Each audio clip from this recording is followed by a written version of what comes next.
So I feel like this movie has two potential ratings. If we look at it just being about grief, I'd say this movie was an A minus. But if I look at it as a whole, it drops a little bit because I did have some issues with some other parts of the storyline. So in that, I'd probably give it like a B. So basically in this one, Bolaji, the lady in the white apron, and then the man to the left of her, Nkem, who plays her father. So they're a daddy and daughter duo, very, very close. I loved how she explored the relationship that the both of them had. It was like envious, like typical daddy's girl. She was actually estranged, if anything, from her mom, so very close relationship with her dad. So she's thrown into like a deep sea of depression and grief when her dad unexpectedly passes. And she's kind of just left picking up the pieces of her life. But her dad was a great chef to the point that he wanted to open up a restaurant. So she decides to try to honor him by turning his recipes that he's written down into a restaurant menu and turning the living room, dining, and compound of their family home into like a restaurant to host people to come and eat and, cook those recipes just to try to honor her dad and bring his dream to life. But, of course, there's complexities that come with that. So like, how is she going to do all of this while navigating her grief? And is she going to be even able to successfully open said restaurant, right? That's what the rest of the film kind of explores. Love that.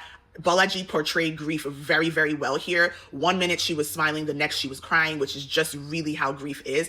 So I love her portrayal of grief here. It was actually what I wanted to see a bit more of in Foolish People, the previous film that she did with Uzo. She came prepared this time because she really, really navigated the grief very well. So like, if I look at it from that perspective, like I said, just the storyline of her and her dad, the beauty of it, and then how it all came crashing, and then the aftermath of the grief, the movie was good, right? A minus, because she explored those subjects very well. But where it falls a bit short for me is, she had a mom that she was estranged from, but I feel like they didn't really go into why, she was so estranged from her mother, especially now that her dad died. Her mom is her only parent. I thought they were going to explore that a little bit more and maybe have some reconciliation, or if there was none, explain why there couldn't be any. I kind of just felt like they glossed over her relationship with her mom, and then also her relationship with Eso, who was like, a long lost love that kind of had come back into the country. I love that he was able to be there for her while she was grieving as a friend, and I loved that part of their relationship. But it almost seemed like they were trying to segue back into trying to see if they could reunite that spark between them, but they never really properly had closure on what the issues were that caused them to break up in the first place. Like, they gave a flimsy reason, but I feel like there needed to have been a sit down and explanation, closure, before you can even consider rekindling anything.